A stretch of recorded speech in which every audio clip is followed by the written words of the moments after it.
There's only one robotic cable management system on the market that you can take apart and repair, and today I'm going to take apart Triflex TRE and show you how to put it back together.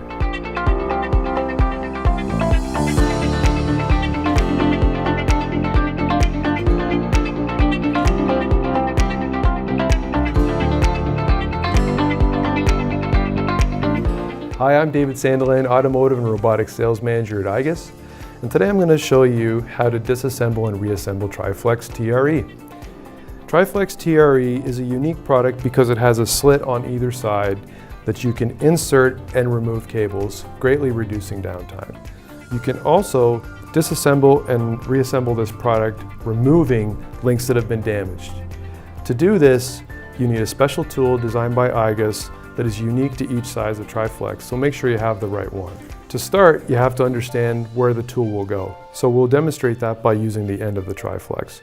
You always want the ball end to be facing up, and you want to be looking at the back of the ball.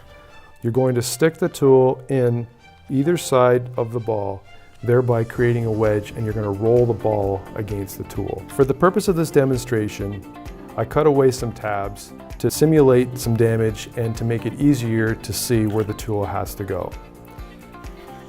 So to start, you bring the tool in on a 45-degree angle, and with just a little bit of force, you wedge it in place.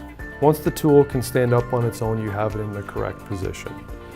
You're then going to just move the tool forward laterally and over, thereby taking the link off. We'll do the same thing on the top part of the damaged piece to get it out of the way. Up and over.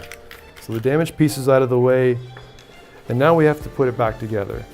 And so we have a ball and socket design, as I mentioned before, similar to an RV or a trailer that you're towing, and you want to put the ball up inside the receiver. So you press the ball side link down and under the receiver side, and then you're simply going to push down on the receiver, pull up on the ball until you hear a click. I heard the click, but I just want to make sure that it's together, so I always just give it a bit of a tug in each direction and make sure that everything is in place. There you have it. The product is repaired and you're back up and running. For more information, click the link below in the description to see the Triflex shop. Like this video and subscribe to our YouTube page for videos just like this. Thank you for watching.